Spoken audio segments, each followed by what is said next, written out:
Ja, men då drar vi igång. Ny vecka, nytt avsnitt. Då kör vi.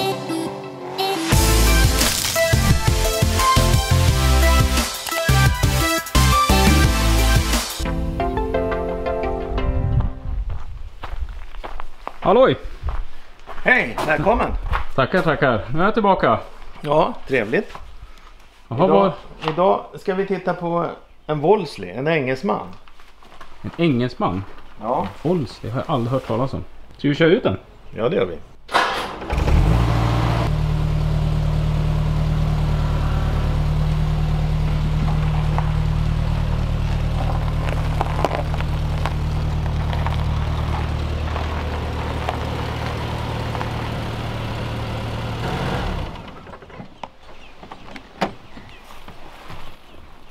Det finns en grej som jag noterade här nu när du backade ut. Det ligger en hjälm i bakrutan här. Ja, det är en sån där som C.G. Hammarlund hade på 60-talet. Man skulle ha hjälm då, för det var farligt att åka bil. Det är andra bilen i Motornörd, jag ser en hjälm nu. Så att... Ja, det är rekvisita, det är lite kul. Jag har även en bandyportfölj här i baksätet. Som direktörens tjänsteportfölj. Fantastiskt. Hörru, vilken inredning. Det var jättefin. Det är ju som en Jaguar nästan. Ja, men det är alltså en fin skinninredning. Lite gammal och torkad en aning, men man sitter bra och det är ett fantastiskt benutrymme bak. På 60-talet slutet på 50-talet så konstruerar man ju hundkojan. Det är samma koncept som på hundkojan. Ett hjul nästan i varje hörn, ganska lång hjulbas, och vilket gör att du får väldigt rymlig kupé på förhållandevis kompakta yttermått. Hundkojan gjordes ju i mängd olika versioner. Engelsmännen var ju lite lustiga där på Badge Engineering. Det fanns Austin, Morris, Wolseley fanns det, Riley, och så fanns det en lyxversion som hette Vanden Plus. Den här, som då kallas i folkmun för BMC 1800, den gjordes i Austin och Morris, och också premiumversionen som heter Wolseley. Den heter Wolseley 1885. Ja, det står här 18/85. 18 står för 1800 kubik och 85 hästar. Det här är en 68 och den är vänsterstyrd och svensksåld och har tillbringat sina första år som direktionsvagn på Hägges finbageri i Örnsköldsvik. Om vi tittar inne i den sen så ser man lite spår efter det. Men annars så den kördes ganska mycket i början, de första 3 åren kördes den nästan 10 000 mil. Sen hamnade den hos någon som körde den tämligen sparsamt. Vederbörande avled sen och den blev undanställd på en loge och stod där i många herrans år. Ända till för 10 år sedan, då var en kille som av någon anledning fick nys på den. Köpte den och lackade om den, så att lacken är väldigt fin. Den är nylackad, det är proffsigt gjort. Det är liksom en ganska, jag tycker det är en ganska snygg bil. Den ser lite pampig ut, även fast den är en familjebil och kanske inte så märkvärdig. Den var ju lite dyrare än en vanliga BMC 1800. Men vad man fick då, det var ett annat märke naturligtvis. Och så skinnklädsel och automatlåda och det. Men samma motor som i Morris och Austin, det är 85 hästar. Den har hydrolastikfjädring som man hade på de allra första hundkojorna som kom ut. Det är alltså en vätskefjädring som lastar av. Du kör över ett gupp med framhjulet så skickar vätskan bak till bakhjulen, så att bakhjulet lyfter sig precis när det är lagom. Så att ett gupp blir alltid ett gupp på framhjulen, men sen känner man knappt när bakhjulen går över. Det gör att ibland blir den lite gungig, upplever jag, men det är väldigt behagligt. Men man tog bort det systemet på hundkojorna. De fick traditionell fjädring efter några år. Antagligen tror jag att det gick sönder och var ganska dyrbart att reparera. På den här så när jag tar ut den på våren så är den lite sned. Men då har jag en pump, så då pumpar jag i lite vätska och sen håller den sig. Det har väl något läckage någonstans, men det är pyttelitet så att det behövs inte renoveras. Ja, här har vi då klassiska smittsmätare.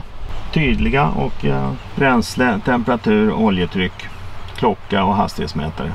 Och sen såna här fina VIP-strömbrytare på traditionellt engelskt vis.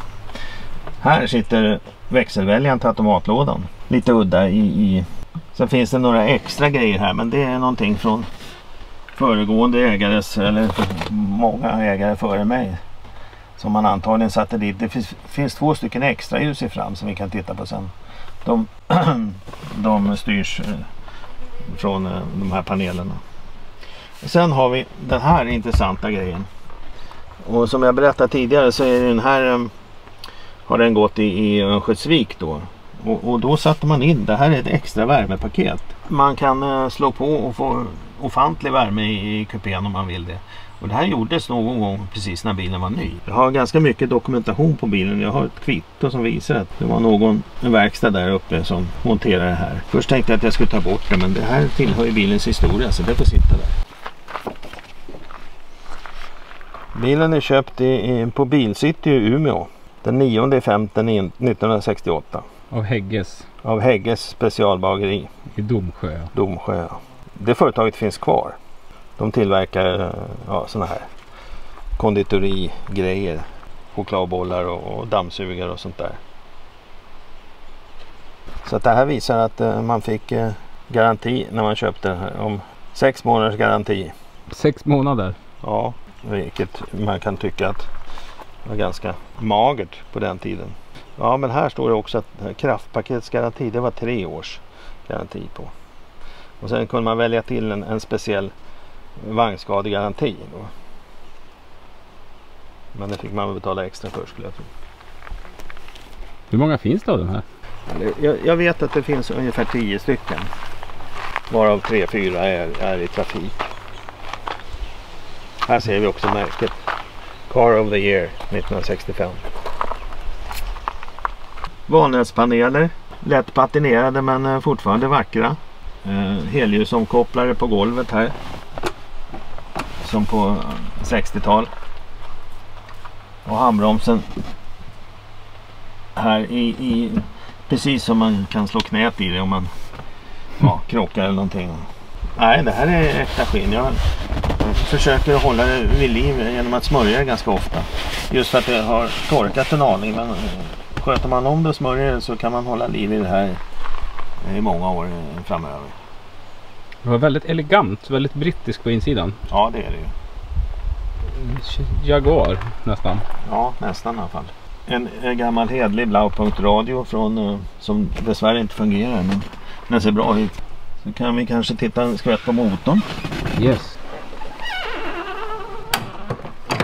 Här sitter då en trotjänare som sitter på många, eller i många engelska bilar. Den här sitter på tvären. En liten lustig placering, men precis som i hundkojan och de andra brittiska bilarna. Och kylan sitter bredvid. Och sen finns det en singel Solex-förgasare. Den gjordes också några år senare med en 6-cylindrig motor som man också lyckades pressa in på tvären. Men den togs aldrig in i Sverige. Den här såldes för övrigt i inte så många exemplar i Sverige. De andra, Austin och Morris, såldes väl ganska bra. Men Wolseley-versionen, jag tror att det såldes kanske 15 stycken i Sverige. De var lite för dyra för att folk tyckte nog att det var lite för dyrt för inte så väldigt märkvärdig bil. Sen har jag extra ljus här som av märket Lucas. Och jag har fått väldigt många frågor om vem som uppfann mörkret. Och det är jag ganska trött på. Jag har haft flera avsnitt där de hävdar samma sak. Ja, det tycks vara en stående fråga. Men den här fungerar väldigt väl. Den är väldigt snäll och tuffar på. Man marschar i motorvägsfart 90-100. Det går rätt så. Det går bra. Kör man fortare blir det lite surrigt, men det går att köra fortare också. Och hur ofta använder du den här? Ja, den här används då kanske på lite längre turer. Förra sommaren var jag i Danmark på en engelsk bilträff där. Det går bra att köra längre turer, men här det är inga problem. Den är behaglig att köra. Man hänger med i modern trafikrytm. Det är kanske något slö i axet, och automatlådan skäl säkert några hästkrafter. Men den är behaglig att köra. Jag gillar formen på framlyktorna. Alltså den är som en droppformad. Ja, och den här detaljen är kul. Det här Wolseley-märket. När man slår på lyset, då lyser det. Och det gör det på alla Wolseley-bilar. Det var deras grej liksom. Att ha ett speciellt märke i kylaren. Kulören är korrekt. Och det är väldigt fint gjort. Det är väldigt bra gjort. Det är proffsigt gjort. För övrigt så är den orörd. Motorn är nog inte renoverad. Den har gått 16 000 mil totalt. Nu har vi en liten bagageutrymme här. Verktygslåda och diverse. Det är nödkittet som är med. Nu krånglar jag aldrig den här bilen, men det är väl kanske därför jag brukar flytta det här när jag tar en annan bil. Det är någon slags försäkring för att den inte ska krångla. Har man grejerna så då krånglar du inte. Nej, precis. Sen har jag här, vilket är viktigt, man måste ha på en engelsk bil en husnyckelsats i tum. Det är inga millimeter på den här bilen, utan ska man skruva på något så måste man ha en tum husnyckelsats. Ändå rätt stor. Ja, det är stor ganska bagage. rimligt bagageutrymme. Det. Och så märket här då. Automatic. Det var ju lite märkvärdigt på 60-talet. Åtminstone om man hade en europeisk bil att ha automatlåda. Alla jänkare hade automatlåda redan på 50-talet eller 40-talet kanske. De har ju ett annat problem där. Det är ingen som kan köra manuell. Nej, det är ju så. Men vilken fantastisk bil.